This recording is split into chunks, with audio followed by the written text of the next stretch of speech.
السلام علیکم and very good evening.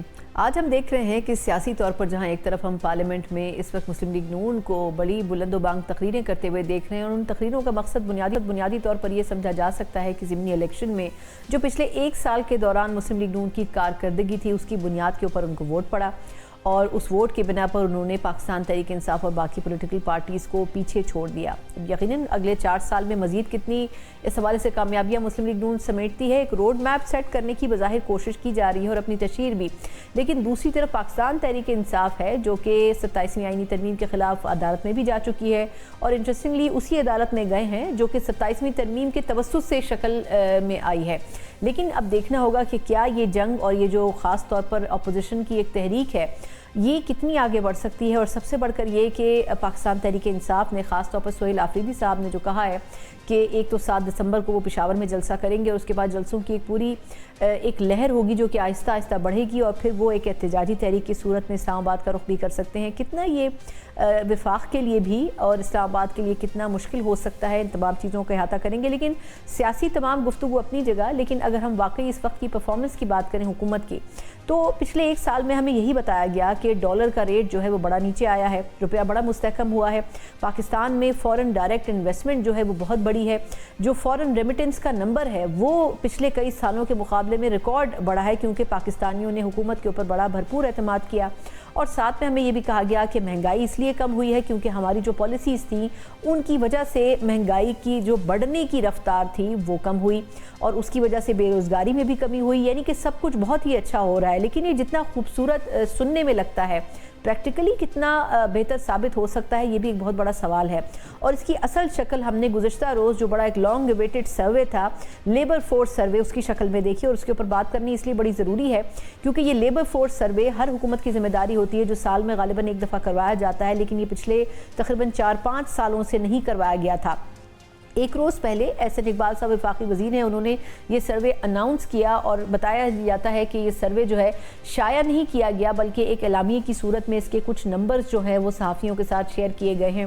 کتنا ضروری ہوتا ہے یہ سروے، اس کے اوپر بھی بات کرنی ضروری ہے، اور پروگرام میں اسی جگہ بیٹھ کر ہم نے اس سروے کے حوالے سے جو گفتگو کی تھی اس کا ایک بڑا حصہ یہ تھا کہ یہ سروے کتنا امپورٹنٹ ہے اور یہ کتنا ریفلیکٹ کرتا ہے کسی گورنمنٹ کو، اور جس شخصیت کے ساتھ میں نے یہ گفتگو کی تھی آج دوبارہ ہم نے ان کو اسٹوڈیوز میں اس لیے بڑا ضروری ہے کہ اس گفتگو کی کنٹینیویشن کی جائے۔ ہمارے ساتھ سابق وفاقی وزیر موجود ہیں، نہ صرف یہ کہ بڑے سیزن پولیٹیشنز ہیں، نمبرز میں ان سے جیت نہیں سکتا کوئی، دانیال عزیز صاحب موجود ہیں۔ دانیال صاحب سر بہت شکریہ آپ کے وقت کا کہ آپ نے ہماری آج کی اس ریکویسٹ کو ایکسیپٹ کیا۔ سر آپ نے انہی شوز میں ایک دفعہ مجھ سے ذکر کیا تھا کہ وہ کدھر ہے لیبر فورس سروے جو بڑے طریقے سے آتا ہے، اس میں پتہ چلتا ہے آپ گورنمنٹ کدھر کھڑی ہے، یہ کتنا ضروری ہوتا ہے، اور یہ جو 5 سال اس کو روکا گیا، آپ کے خیال میں اس کی وجہ کیا ہو سکتی ہے؟ اس کی وجہ تو اوبیسلی یہ ہے کیونکہ نمبرز اچھے نہیں تھے جی، اسی لیے یہ شرمسار ہو کے چھپائی گئی ہے، اور یہ عمران خان صاحب کے دور میں شروع ہوا 2021 میں، اس کے بعد پی ڈی ایم 1 پوائنٹ آئی ہے، انہوں نے چھاپا، پھر کیئر ٹیکر گورنمنٹ آئی، انہوں نے بھی نہیں چھاپا، پھر آپ کی یہ والی پی ڈی ایم آئی، انہوں نے بھی نہیں چھاپنا تھا، یہ صرف اس لیے مجبوراً ان کو کرنا پڑا ہے کہ آئی ایم ایف نے کہا کہ اگر آپ نہیں کریں گے تو ہم آپ کی مدد نہیں کر سکتے۔ یہ آئی ایم ایف کے کہنے پر جی بالکل، ان کی رپورٹ میں یہ اس کا بخوبی ذکر ہے، اور یہ اصل میں جون کو آنی تھی، اور ہمارے پاس دستاویزات ہیں حکومتی مطلب ڈاکیومنٹس کے جس میں یہ لکھا ہوا ہے کہ یہ جون تک انہوں نے مکمل کر لیا تھا۔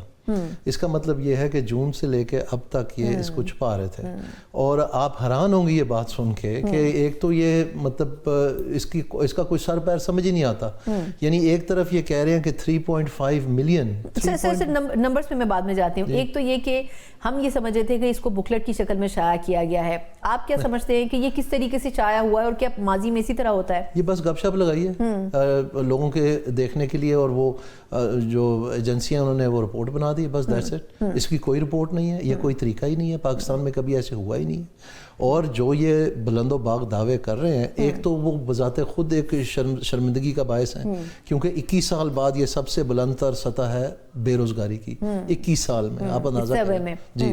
اور لیکن دوسری بات یہ ہے جہاں یہ کہہ رہے ہیں آن ریکارڈ ہے سیکرٹری فائنانس اگست میں یہ گئے تھے اسٹینڈنگ کمیٹی آن فائنانس کی میٹنگ میں, وہاں پر انہوں نے 10.4% بتایا تھا. ایک بہت ذمہ دار شخص جو ایک بہت ذمہ دار ادارے کی ایک ذمہ دار میٹنگ میں جو اس کے متعلقہ ہے وہاں پر انہوں نے یہ کہا تھا بے روزگاری کی شرح جی 10.4, آج کہہ رہے ہیں 7.1 ہوگی 1 لاکھ. تو رپورٹ کدھر ہے؟ تو ہم کیسے جانچیں گے کہ یہ کیا کہہ رہے ہیں صحیح ہے نہیں ہے؟ کیونکہ دیکھیں ایوریج گروتھ جو ہے وہ 1.6% رہی ہے. تو 1.6% ایوریج گروتھ پہ اگر آپ الاسٹیسٹی 1 to 1 بھی رکھیں گے پھر بھی کسی صورت یہ تقریباً 10 ملین لوگ جو ہیں یہ ان امپلائڈ کم دکھا رہے ہیں. تو یہ اس میں میں آپ کو ایک بات بتاتا ہوں, دیکھیں یہ صرف اس کے نہیں ہے, یہ تمام اعداد و شمار میں یہ اب ان کی عادت بن چکی ہے کہ دبا دو, مٹا دو, ہٹا دو. اگر کہیں مجبوری سے کرنا پڑ جائے کسی انٹرنیشنل قدغن کی وجہ سے تو اس کو بھی مسخ کر کے ایسے دکھائیں کہ کوئی اس میں پہچان ہی نہ سکے کہ یہ کیا چیز ہے. یہ پاکستان کے لیے ایک بہت بڑا سانحہ ہے. یہ نان سیریس اپروچ ہے کہ آپ رپورٹ ہی شائع نہیں کرتے اور اوپر سے بلند و باغ یہ دعوے کر رہے ہیں, وہ بھی سارے غلط. اور اس کی میں سمجھتا ہوں اگر پاکستان میں ہم اس کے اوپر نہ قدغن لگائیں, اس کی GIT بننی چاہیے. ان افسروں کو پتہ چلنا چاہیے کہ یہ اب کام نہیں چل سکتا. یہ ایک آدھ دفعہ پہلے شوکت عزیز صاحب کے دور میں بھی ہوا تھا, اتنا واویلا مچا تھا کہ وہ سارے کا سارا جو ہے نا ادھیڑ کے رکھ دیا تھا. اس وقت یہ FBS کہلاتی تھی, فیڈرل بیورو آف اسٹیٹسٹکس, آج کل یہ پاکستان بیورو آف اسٹیٹسٹکس ہے. تو میں یہ سمجھتا ہوں کہ جب تک سے یہ چیز کی انکوائری نہیں ہوگی اور یہ دودھ کا دودھ پانی پانی نہیں ہوگا, کوئی پلاننگ نہیں ہو سکتی, کسی قسم کی پالیسی میکنگ نہیں ہو سکتی جب آپ کے سارے اعداد و شمار غلط ہے. یہ کون کہہ رہا ہے؟ ایک منٹ, یہ کون کہہ رہا ہے؟ یہ فائنانس منسٹر اورنگزیب صاحب جو پرائیویٹ سیکٹر سے آئے ہیں, انہوں نے فائنانس منسٹری میں پاکستان بیورو آف اسٹیٹسٹکس کو بلا کے یہ کہا, اور بیورو آف اسٹیٹسٹکس نے کہا کہ جی ہمیں روکا جا رہا ہے, ہمیں بتائیں ہم کیا کریں. تو کون روک رہا ہے؟ روکا یہ جا رہا ہے نمبر شیئر کرنے سے. Number share. تو آپ مجھے بتائیں کہ وہ جو شپنگ والا منسٹر ان کو روک رہا ہے اس کے پاس کیا اختیار ہے؟ یہی صاحب ہیں, احسن اقبال صاحب ہی روک رہے ہوں گے ان کو یہ کہنے کی کیا یہ اخباروں کی زینت بن رہی ہے. تو آپ بتائیں اوپر سے یہ نام لگا رہے ہیں IMF کا, اور بھئی آپ کو کس نے کہا تھا کہ آپ IMF کے پروگرام میں جائیں؟ آپ نے تباہی مچائی ہے تو آپ گئے ہیں ان کے پاس. اچھا, یہ آپ کہہ رہے ہیں کہ یہ بھی فورسفلی IMF کی جو ڈیمانڈز تھیں اس میں سے ایک ڈیمانڈ تھی. دوسرا آپ نے بھی انفلیشن انہوں نے کمٹ کیا جی ان سپٹمبر 2024, ڈاکیومنٹ موجود ہے, میں آپ کو پیج نمبر کوٹ دے دیتا ہوں. انہوں نے کمٹ کیا کہ ہم جون میں شائع کر دیں گے ریزلٹس لیبر فورس سروے کے. اب جون کو کتنے دیر ہوگی گزرے ہوئے, اب آ کے یہ دسمبر سے پہلے کریں کیونکہ 8 تاریخ کو میٹنگ ہے بورڈ کی جس میں انہوں نے اپروول دینی ہے. تو اب آنن فانن جو ہے گورننس کی رپورٹیں آ رہی ہیں, کرپشن کی بھی رپورٹیں آ رہی ہیں, ساری آ رہی ہیں. اچھا, یہ آپ نے بھی انفلیشن کا ذکر کیا, اس کے فگرز کتنے درست ہیں آپ کے خیال میں جو اس میں کوٹ کیے گئے؟ میں سمجھتا ہوں جی کہ جو سب سے بڑا سانحہ پاکستان کا یہ ہونے کو جا رہا ہے دوبارہ سے. ایک تو آپ کو پتا ہوگا کہ ماضی میں پاکستان کی بلند ترین سطح ہوگی 38-39% انفلیشن کی, جو لوگوں کی کمر توڑ دی. اب اپریل میں 0.3% تھی مہنگائی بڑھنے کی شرح, اب آ کے آپ دیکھیں اکتوبر میں 6.2%. آپ کو اندازہ نہیں ہے یہ 2000% انکریز ہے, 2000%, یعنی 20 گنا. تو آپ مجھے بتائیں کسی بھی دنیا کے ملک میں 3-4% سے انفلیشن بڑھتی ہے, لوگ تو باہر آ جاتے ہیں سڑکوں میں. تو یہ غریبوں کے اوپر ایک ٹیکس ہے, یہ بیچارے نہیں برداشت کر سکتے. ابھی تک پہلا جو پہاڑ ٹوٹا تھا اس کے نیچے سے لوگ نکلے نہیں ہیں. ہر چولہے پہ لڑائی ہے مہنگائی کے بارے میں. بل آ جاتا ہے تو ایسا ہے جیسے بجلی گری ہے کسی گھر پہ. تو بیچارے لوگوں نے موبائل فون بیچ کے اپنے بل ادا کیے ہیں, موٹر سائیکلیں بیچ کے اپنے بچوں کی فیسیں دی ہیں, کہاں سے یہ پورا کریں؟ تو یہ ایک سیکنڈ, لیکن یہ شروعات ہیں. اس کی وجہ کیا ہے؟ کیونکہ حکومت نے جون میں فلڈ سے بہت پہلے, یہ سب جھوٹ ہے, فلڈ کا نام لگانا, جنگ کا نام لگانا, جون میں کوئی جنگ فلڈ نہیں تھے. اس وقت انہوں نے طے کیا تھا کہ اس سال ہم نے 7.5% مہنگائی کا ٹارگٹ دیا, جب اس وقت ایک مہینہ پہلے 0.3% پہ تھا. تو آپ خود سوچ لیں, ان کو سب پتہ ہے مہنگائی ہوتی نہیں ہے, مہنگائی کی جاتی ہے. اچھا, اب دو چیزیں سر, ایک تو انہوں نے کہا جی 25,000-26,000 روپے جو ماہانہ اجرت تھی ہم نے اس کو 39,000 پہ ہم لے گئے. آپ کے خیال میں جو رفتار مہنگائی بڑھنے کی ہے اس حساب سے یہ اجرت بھی جسٹیفائیڈ ہے؟ اور دوسرا یہ کہ سب کو تو اتنی اجرت نہیں مل پاتی میرا خیال ہے.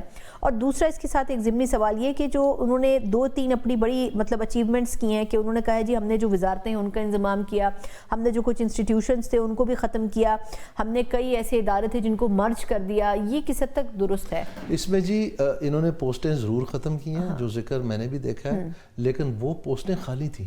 یعنی جو جب آپ کوئی بھی اسٹیبلشمنٹ کریٹ کرتے ہیں تو ایک شیڈول آف اسٹیبلشمنٹ ہوتا ہے, اس میں آپ کو اجازت ہوتی ہے کہ اتنی پوسٹیں کریٹ ہوگی, کیونکہ ایک ڈائریکٹر جنرل جب کریٹ ہوتا ہے اس کے ساتھ اٹیچ ہوتی ہیں, یہ پہلے سے طے ہوتا ہے, اس کو کہتے ہیں شیڈول آف اسٹیبلشمنٹ. تو وہ پوسٹیں ظاہری نہیں ہے کہ یک لخت فل ہو جاتی ہیں, کچھ وقت کے ساتھ ہوتی ہیں فل. ابھی آپ نے سپریم کورٹ کا دیکھا, انہوں نے بھرمار لگا دی ایک وہ رجسٹراروں کی, اسسٹنٹ رجسٹراروں کی, تو وہ شیڈول آف اسٹیبلشمنٹ ہے ان کا, لیکن وہ ساری بھر تو نہیں گئی. اب جو خالی پوسٹیں تھیں, ظاہری بات ہے اس پہ کوئی تنخواہ کوئی پینشن کچھ بھی نہیں جا رہا تھا, وہ آپ ختم کر کے کہہ دیں آپ نے بڑا کمال کیا ہے, تو سیونگ تو کوئی نہ ہوئی نا, وہ خرچے تو جا رہے ہیں, بلکہ اس سال خرچے اور بڑھ گئے ہیں. آپ حیران ہوں گی جو اس طرح سے کہ آپ صرف اس سال میں انہوں نے 10 ٹریلین کا نیا قرض لیا ہے. ہاں میں وہی جاننا چاہ رہی تھی کہ یہ اتنے اخراجات بڑے ہیں یا یہ پیسے جا کدھر رہے ہیں ویسے آپ کے خیال میں؟ یہ آپ کے جا رہے ہیں زیادہ تر تو آپ کے انٹرسٹ پیمنٹس پہ جا رہے ہیں, اور باقی جو حکومت کا کام چلانے کے لیے جا رہے ہیں یہ خرچے ہو کے چلے جا رہے ہیں. یہ ٹاپک سے ہم ہٹ جائیں گے سر, لیکن یہ اسی وجہ سے شاید NFC ان کا ٹارگٹ بنا ہوا ہے, کیونکہ وفاق کے پاس یہ کہا جا رہا ہے کہ جی خرچہ کرنے کے لیے پیسے نہیں ہیں, وہ قرضے لے رہا ہے, تو اس لیے کچھ NFC کو کٹ لگایا جائے. یہ 2008 میں جب شوکت ترین صاحب آئے تھے, اس وقت یہ ٹائم تھا پاکستان کو ریسٹرکچر کرنے کا, جو عشرت حسین اور شوکت عزیز تباہی کر کے گئے تھے اکانومی کی. اس وقت سب سے بڑا پاکستان کا IMF کا پروگرام تاریخ میں ہوا تھا. وہ ایک پروگرام 2008 میں اتنا بڑا تھا کہ ماضی کے تمام پروگرام آپ جمع بھی کر لیں پھر بھی اس سے ڈبل تھا. یہ اندازہ کریں, یہ پیپلز پارٹی کو تحفہ دیا تھا انہوں نے, یہ اکنامک مینیجرز نے. لیکن اس وقت شوکت ترین صاحب فائنانس منسٹر تھے, بجائے اس کو ریفارم کرنے کے, جو کہ ایک پیچیدہ اور مشکل معاملہ تھا جس میں سے ہم گزر رہے ہیں پچھلے 5-6 سال سے, انہوں نے کیا کیا, کیونکہ وہ بینکر تھے, انہوں نے کہا چھوڑیں جی یہ تو بڑا پیچیدہ معاملہ ہے, میں آپ کو ڈیٹ کا درا. وہاں سے 2008 کے بعد پاکستان کی ڈیٹ ٹیک آف کی. پھر ڈار صاحب نے خوب نہالے ڈیٹ میں, عمران خان نے تو خیر حد ہی کر دی ڈیٹ لے کے. اب کوئی قرضہ دینے کے لیے تیار نہیں ہے پاکستان کو. تو یہ جو سب قرضہ لے رہے تھے اس وقت, میرے جیسے لوگ چلا رہے تھے کہ یہ آپ کیسے ادا کریں گے. اب وہ ساری پیمنٹ ڈیٹ کی ہے, تو یہ کہہ رہے ہیں آپ صوبوں سے پیسے لیں, وہ یہ بھی خرچ دیں گے. آپ صوبوں سے سارے پیسے لے لیں, یہ اور قرضہ لے کے اس کی بھی تیار کر دیں گے, کیونکہ ادھر ایک کلک ہے جو اشرفیہ جو ہے انڈسٹری کی اور بیوروکریسی کی, یہ مل کے آپس میں جو ہے پاکستان کا یہاں تک انہوں نے حشر نشر کیا ہوا. سو اگر آپ ان کو اس وقت یہ ہارڈ کنسٹرینٹ نہیں ہوگی کہ بھئی آپ اپنا ٹیکس کلیکٹ کریں اور اپنا پورا کریں, اور جو پروونسز ہیلتھ اینڈ ایجوکیشن پہ خرچ ہیں ان کو وہ خرچہ کرنے دیں, وہ ہمارے لیے ضروری ہے لانگ ٹرم گروتھ کے لیے. اور یہ جو آپ کر رہے ہیں آپ اس کا ادائیگی کریں اب, تاکہ آئندہ بھی لیسن ہو. اگر آپ ان کو کھلا چھوڑ دیں گے یہ اور مانگتے چلے جائیں گے. اچھا, دو چیزیں سر, ایک تو جیسے آپ نے بات کی کہ یہ تو جون میں بنایا گیا تھا, اس سے بظاہر محسوس ہوتا ہے کہ یہ کوئی 2025 کا سروے نہیں ہوگا, اس میں وہ ڈیٹا ہوگا جو بیسکلی 24 سے تعلق رکھتا ہوگا, 2024 سے.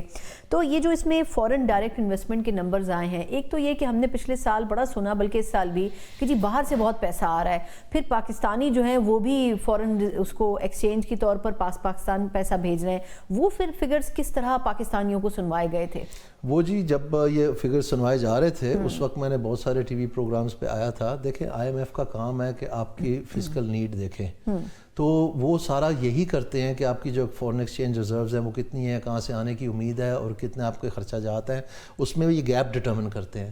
ان کا کام یہ ہے, پوری دنیا میں, یورپ کے لیے بھی کرتے ہیں, لیٹن امریکہ بھی, صرف پاکستان نہیں ہے. سو انہوں نے یہ اپنے فگرز میں بتایا کہ 0.05% آف GDP جو ہے FDI آنی ہے. اس وقت یہ بلند و باغ دعوے کیے جا رہے تھے, 80 بلین کا فگر, 50 بلین, 20 بلین, یہ MOU ہو گیا, آنن فانن یہ سارا کچھ. یہ تو کہتے ہیں IMF کی بھی ضرورت نہیں پڑے گی اگر آگے چل کے اتنے پیسے آئے. تو وہ نہیں ضرورت پڑی نا, وہ آپ دیکھ لیں کیا صورتحال ہے. اب کیا ہوا جی کہ پچھلا سال سب سے خراب تھا پاکستان کا, اور یہ پہلی سرمائی جو ہے اس میں 26% اس سے بھی گر گئے, 26% اس سے بھی گر گئے, پچھلے سال سے بھی, جو پہلے ہی خراب سال تھا. تو یہ کچھ بھی نہیں. تو SIFC بنائی تھی, وہ کیوں بنائی تھی پھر؟ SIFC 2 سال انہوں نے پہلے بنائی تھی کہ ہم بیوروکریٹک جو ریڈ ٹیپزم ہے اور جو پاکستان کی مارکیٹنگ نہیں ہو رہی وہ ہم بہتر کریں گے. مقصد تو لیکن باہر سے پیسہ لانا ہی تھا. جی, اینڈ رزلٹ یہی تھا. اس کو پھر انہوں نے ڈویژن بنا کے تو مرج کر دیا, یہ جو پاکستان انویسٹمنٹ کی منسٹری ہے, اور وہ پھر آپ کے سامنے ہے, بس جو کچھ انہوں نے کرنا تھا وہ کر دی انہوں نے, جو بھی کچھ ہے. اچھا, آخری سوال اکانومی سے ریلیٹڈ سر, کہ یہ جو ہمارے ہاں 2-3 سیکٹرز ہیں کہ ایگریکلچر, انڈسٹریل, ان دونوں پہ بڑی ہم بات کرتے ہیں. پچھلے سال جو کچھ ایگریکلچر سیکٹر کے ساتھ ہوا, پھر فلڈ آ گیا, اب یہ کہا جا رہا ہے کہ کسان ویسے ہی بہت زیادہ ڈسٹرب ہے, پھر انڈسٹریل سیکٹر بھی کوئی خاص اس پہ کچھ کیا نہیں گیا. آپ کے خیال میں اس کے اوپر کتنا کام کرنے کی ضرورت تھی, اور جو فگرز اس میں کوٹ کیے گئے ہیں اور جو ایک ایکچوئل ریالٹی ہے وہ کتنی ڈفرینٹ ہے ایک دوسرے سے؟ میرے خیال میں جی ایک بہت بڑا سانحہ ہے پاکستان میں اور ایک بہت بڑا فقدان ہے. یہ حکومت جو ہے مجھے نہیں پتا کہاں سوئی ہوئی ہے، لیکن اتنی بڑی تہمت ورلڈ بینک نے لگا دی کہ آپ کا ڈیولپمنٹ ماڈل ہی ناقص ہے. یہ چھوٹی بات نہیں ہے. اس کا کیا جواب آیا آج تک؟ کیسے اس کو ایڈریس کیا گیا ہے کہ نہیں جی ہمارا یہاں تو آپ کا ڈیولپمنٹ ماڈل ٹھیک ہے کہ یہ غربت پہ قابو، بے روزگاری، مہنگائی پہ قابو ڈال سکتا ہے، یہاں یہ نہیں ہے.